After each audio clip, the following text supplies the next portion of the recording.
Ashama harka fuunee daawwattoota aannolee Global Media oduu guyyaa irraa qabannee isiniif dhiyaanneerraa oduu irraa kan isinitti himu Antolchaa Hussein. Waltajjiin obbolummaa uummata Oromoo fi Gaambeellaa naannoo Gaambeellaatti gaggeeffame. Waltajjii kana irratti hirmaachuuf kan gara Gaambeellaatti imalan sadarkaa itti aanaatti pirezidaantii mootummaa naannoo Oromiyaa fi hooggantoota olaanoo naannoo Oromiyaati. Bal'ina isaa Jaatanii Abdii akka itti aanutti isin biraan gaha. Waltajjiin obbolummaa uummata Oromoo fi Gaambeellaa magaalaa Gaambeellaatti gaggeeffameera. Uummanni Oromoo fi Gaambeellaa uummata hariiroo cimaa baroota dheeraa qaban jedhan pirezidaantiin naannoo Gaambeellaa obbo Umud Ujuluun.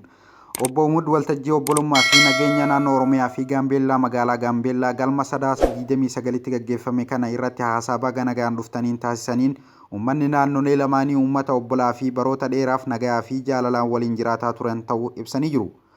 Tokkummaa uummattootaatiif gatiin kaffalame gocha eebbifamaadhas jedhanii jiru. Shira ofittootatiin uummata walitti buusuuf gidiraan xaxamaa turuu kaasanii sana hambisanii nagaa fi jaalalaan tasgabbii biyyaa buusuuf fageenyi adeemame kan galateeffatamu ta'uu eeraniiru. Kana booda uummanni naannolee lamaanii hariiroo obbolummaa gabbataa yeroo dheeraaf jiru cimsuun biyya hunda keenyaaf taatu ijaaruu irratti wal utubna jedhan. Itoophiyaan buqqaatota waggoota afran darban sababa lola biyya keessatiin buqqa'ee qabeenya ofii irraa buqqa'anii kaampilee garaagaraa keessa qubatanii jiraatan turan humnaan gara naannoo isaaniitti deebisaa jirti. Bal'inni isaa akka itti aanutti isiniif dhiyaata. Mootummaan Itoophiyaa namoota sababa walitti bu'iinsaan qe'ee irraa buqqa'an dirqiin gara lafa irraa buqqa'aniitti deebisaa jira jedhee dhaabbati gargaarsa Refugee International gabaasa baaseen. Buqqaatonni hedduun sababa walitti bu'iinsa hammaa ta'een kan buqqa'anidha kan jedhe gabaasichi bakki itti gandi guutuun ibiddaan barbadaa'es jiraachuu eere. Kuni ta'ee osoo jiru mootummaan qe'ee irraa buqqaatanitti deebitan malee gargaarsa hin argattan jedhee buqqaatota kaampii keessaa dirqiin baasaa jira jedhe. Kun ammoo sarbama mirgaa namoomaa guddaadhas jedheera. Tarkaanfii mootummaan kun rakkinicha caalaatti hammeessaa jiraachuus eereera. Namoonni gara qe'ee isaaniitti deebi'an hedduun manni isaanii waan barbadaa'eef qe'ee isaanii duris ta'u kaampii lammataa keessa jiraachuuf dirqamaniiru jedha. Mootummaan Itoophiyaa imaammata buqqaatota biyyoota biroof qabuun leellifamaa ture kan jedhe Refugee International haalli itti lammiilee biyya keessatti buqqa'an qabaa jiru garuu kan nama qaanessuu fi dhala namaaf hin malleedha jedhe. Refugee International fulbaana darbee garee tokko gara kibba Itoophiyaatti ergeen booda taajjabbii isaan irratti hundaa'uun gabaasa kana baase. Mootummaan Itoophiyaa garuu namooti qe'ee irraa buqqa'an fedhii isaaniif bifa kabaja qabuun deebi'aa jira jedha. Hojii buqqaatota bakka irraa buqqa'anitti deebisuun akkaataa ulaagaa idil addunyaa eegeen bakka deebi'anitti wabii nageenyaa haala argataniin jedhu dubbi himtuun waajjira ministeera muummee aadde Bilaanee Suyyum. Buqqaatonni bakka itti deebi'anitti misoomawwan bu'uuraa akka argatanis hojjetamaa jiraachuu eeran. Ibsa torbee tokko dura gaazexeessotaaf kennaniin akka aadde Bilaaneen jedhanitti erga bara 2015 as lammiileen sababoota garaagaraatiin qe'ee isaanii irraa buqqa'an miliyoona 2,300 keessa namoonni 875 qe'ee isaaniitti deebi'aniiru. Yeroo ammaa namoota qe'ee isaanii irraa buqqa'an kanneen hafan hojiin gara qe'ee isaaniitti deebi'uu bal'inaan hojjetamaa jira.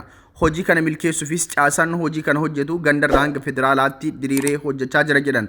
Gabaasa addunyaa namoota biyya keessatti buqqa'anii IDP report kan bara 2019 International Displacement Monitoring Center jedhamu baaseen Itoophiyaan buqqaatota miliyoona 2.9 qabaachuu sadarkaa duraa irra jirti. Namoonni kunneen walitti bu'iinsa sababoota garagaraan kutaalee biyya adda addaarraa buqqa'anidha.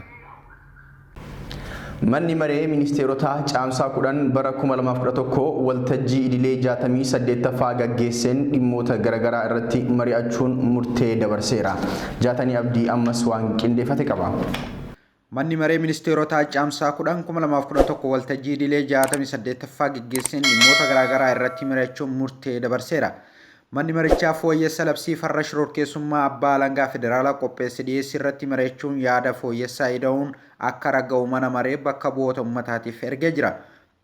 Labsii farra shororkeessummaa kanaan dura ture labsii lakkoofsaa 652 yookiin muraa 2001 qabiyyee fi raawwii rakkoo waan qabuuf akka fooyya'u murtaa'eera. Labsii taaskii dabalataan fooyyessuuf ministeerri galiiwwanii fi ministeerri mallaqaa qopheessan irrattis mari'atee yaada fooyyessaa ida'uun akka raga'u mana maree bakka bu'oota uummataatiif ergeera. Dabalataan waliigalteewwanii fi eeyyama oomisha albuudaa ministeera albuudaa fi boba'aa qopheessan irratti mari'atee ulaagaa barbaachisu eega guutameen booda oomishatti akka galamu murteessee jira. Ameerikaa fi Iraan walitti gaarreeffannaa guddaa keessa kan seenan yoo ta'u, biyyoonni kunniin lamaan walitti gaarreeffachuun immoo biyyoota giddugaleessa bahaa keessatti sodaa guddaa uumee jira. Bal'ina isaa akka itti aanutti isiniif dhiyeessa. Bulchiinsi Tiraamp Iraan buufataalee waraana Ameerikaa fi imbaasiiwwan biyyoota baha giddugaleessa jiran irratti haleellaa raawwachuuf qophaa'aa jirti. Sababa jechuun humna waraana guddaa gara naannichaatti ergee booda biyyoota baha giddugalaa keessatti sodaan hamaan kan uumame ta'uu odeeffannoon marsaalee miidiyaa hawaasaa irra naanna'anii fi karaa televiziyoona biyyoota garaagaraatiin darbaa jiran ni addeessa. Haleellaa buufata boba'aa Suudii fi buufata doonii Emirates irratti jalqaba torbee darbee dooniiwwan raawwatame. Biyyoonni lamaan Iraan harka keessaa qabdi jechuun yakkuun isaanii ammoo walitti gaarreeffannaa naannichatti uumame daranuu hammeessaa jira. Haaluma kanaan Malik Salmaan haleellaa kana ilaalchisee ijjannoo tokko irra gahuudhaaf gamtaa biyyoota Arabaa walgahii ariifachiisaa caamsaa 30 bara 2019tti magaalaa Makkaa keessatti yaamee jira. Gama biraatiin ammoo waajjira Malik Salmaanitti ministeerri dhimmoota alaa Adil Jubeiriin ibsa dilbata kaleessaa kenneen Suudiin naannicha keessatti lolli akka hin uumamne ni carraaqxi. Haa ta'u malee Iraan tarkaanfii waraanaa keessa yoo kan seentu ta'e Suudiin ofirraa ittisuudhaaf dandeettii fi qophii gahaa qabdi jedhe. Sodaa lola naannichatti hammaataa dhufeen hordofuun dhaabbilee fi biyyoonni tokko lammiilee isaanii baha jiddugalaatti argaman akeekkachiisaa jiran. Haaluma kanaan Bahareen lammiilee isii gara Iraanii fi Iraaq akka hin imalle akkasumas kanneen kanaan dura biyyoota lamaan keessa jiranis hatattamaan gara biyyaatti akka deebi'an akeekkachiifte.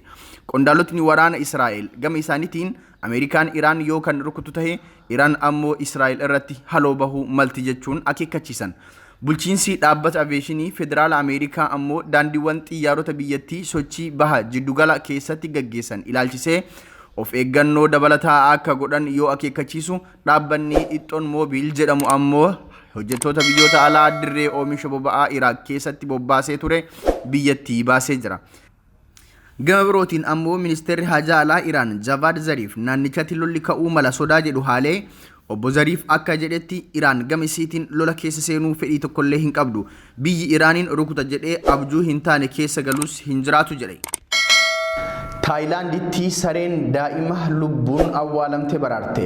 Daa'ima haadha isaa waggaa 15 kaaba Taayilaanditti lubbuun osoo keessa jiru awwaalame jedhamedha. Sareen kun kan baraarte.